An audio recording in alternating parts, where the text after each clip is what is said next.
Hello and welcome to another video. Today's video is going to be Mysteria rune. I haven't covered it for just a little bit. I mean, it's just been a little bit. Not too long, but not too short either. Mysteria rune is still topping the meta. No surprise there as far as it goes. Of course, it has got some more competition in decks like Shadow and Forest at the moment because, of course, Shadow and Forest have taken advantage of both the buff for Forest and the nerf for rune to really shine a bit more, which is not a big surprise. But a lot of Mysteria decks now are taking in Student Teacher, even as a one-off, because the chance to go for a turn 9 Mysterian Prodigy play with, of course, the and Sorcery is absolutely insane, and we get very close to that in this video, which I'm really looking forward to. Unfortunately, we do have an earlier concede than getting to play it, but we're right on the money, so we're going to get right into this and check it out. So kicking us off, Rune versus Haven. I actually think maybe both our matches are going to be against Haven for this video, but I do believe they are different Haven variants, which I have seen a lot of Haven variants being tested lately, and it's no surprise. Haven does have a few decent options as far as things go now. Of course, you can go for the cheaper Lion Haven decks, you can just go full on Swarm decks. There's still, I think, Tenko variants floating around, I believe. So definitely a lot of good options to go with. So kicking things off with the early insight is always a really good play.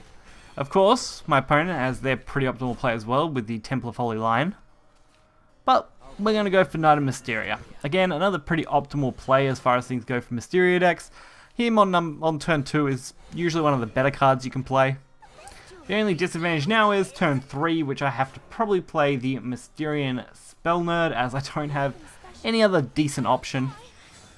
And it will at least give me a chance to go for 2 Mysteria cards next turn. So there's the Legendary Fighter and a Holy Lion. Luckily, without an evolve point, they can't really take full advantage of that fighter. If they did have it, it would have definitely made it the card I had to target next turn. But at least this way, I can kind of leave it for one turn and hope for the best, while I aim for as many Mysteria cards as I can, and while I, of course, target their lions to whittle their board down. Without, of course, losing anything instantly, because the Bane on the Legendary Fighter is a little bit of a pain right now. Holy Lion of Salvation, taking one up a notch. Not a big shock, but a little too late. It does mean I have to target the Legendary Fighter next turn 100%, which is a little disappointing. But not the worst situation I could possibly be in. So now taking this game becomes a little trickier because we are in a tight spot. We do want to wipe as much of this board as we can. If I had to play Light Mage first, I actually would have had a better chance at doing that as well, as I could have just went for the Mysterian Missile straight away, which would have allowed us to pick up 3 kills over 2, and probably I could have kept my 4 up, which would have been a little bit better. But we're still in the right job. We've got a couple of decent Mysteria cards to play now, and we should be able to take advantage of those next turn. And they did use the 1-drop, of course. No shock, they used the 1-attack follower. So, Mysterian Missile. He's 3-2. Best card on the board to kill. And really just looking for whatever we can get now. At least until, of course, this and Sorcery play, which should be coming up very soon. We do want to hold the evolve point, though, so we can take full advantage of Polar. And there goes the quite wide board with a decent Legendary Fighter. At least it did trade into the and, so that was pretty optimal for us. I would have been a little worried if they could have taken full advantage of everything there.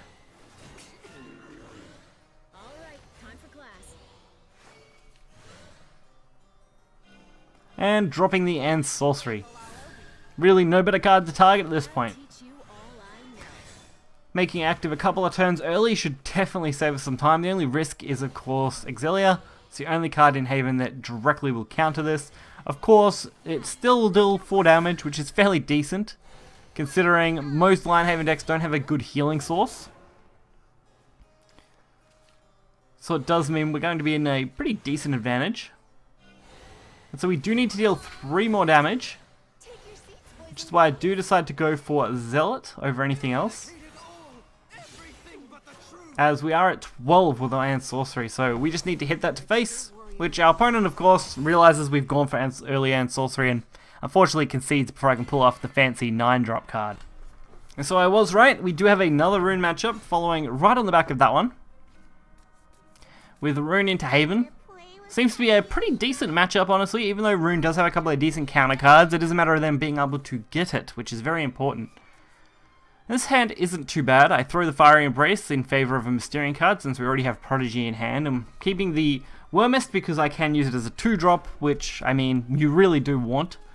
Any kind of 2-drop is a good 2-drop. If you can avoid using Wormist, though, I definitely always recommend going for Owen, which is exactly what we top deck.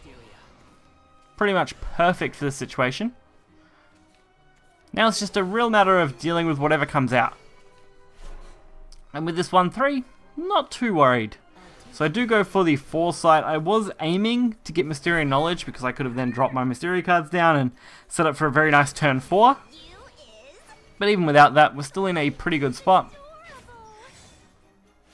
And turn 4 is still looking reasonably promising, especially with the Mysterian Knowledge draw now, as we can take full advantage of both the spell boosting effect and, of course, the easy kill off of both the opponent's followers. And since Grey can actually use Evo next turn, it's not a bad option, although they did end up going for probably my bane of my existence this turn. Omen of Repose. Since I can't directly kill it without wasting Grey and its spell card, and I don't really want to do that yet. So I do favour, of course, the Mysterian first, and then go for Fiery Embrace. I suppose I actually could have went for Grey, went for the 5 damage because their individual targeting effect. That actually probably would have been better, thinking about it now. But at the time, I was just trying to come up with a better way to take advantage of things, and the way I come up with was the best I could do on that kind of shortish notice of thinking of what I could do in my turn. So this time I'm going to go for Mysteria with Wind Blast. This way I can easily clear this.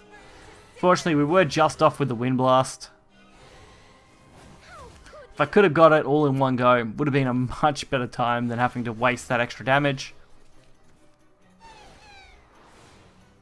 And Hind, no surprise there. At least we're seeing it as a normal Hind and not a Evolve Hind, where we get some crazy shenanigans out of that. The Choose Hinds are much worse to deal with, and of course Black Wormist is going to do a very nice job. We get a very nice missile, which is going to lower our opponent's health. We also got to put a extra missile effect, of course, onto the Golem. And we're going to pretty easily clear this and set up 2 targets. We are only 1 turn away, though, from having a very insane drop with double Ann. So we definitely need to be playing as many Mysteria cards as we can this turn. The only exception, of course, being probably Ann's Assistant, or Ann's Summoning, sorry, which is not as bad. Since Zealot can actually go for 3 damage this turn, which will put them pretty much right within range. And Sorcery is a little low, but because our board is so large, unless they wiped it, they weren't going to be able to win that match. So I think this expansion has been fairly interesting as far as the Mysteria decks have gone. I've seen so many variations on Mysteria decks and played nearly all of them at this point that it's quite entertaining. If you look at some of my earlier videos of the Mysteria decks from the start of January or even the late December when this expansion dropped, the evolution of the decks have really changed based on, of course, the meta changes, and it's no big surprise that does happen to a lot of decks, but I think Mysteria has been through more iterations than probably nearly any other deck has gone through in such a short time. It's only been about a month at this point, and this deck has had more variations than I can think any other deck in a whole expansion nearly, one like deck type. So you don't see like Aggro Sword going through 10 revisions in say a month or 2, which is absolutely crazy for a deck to do.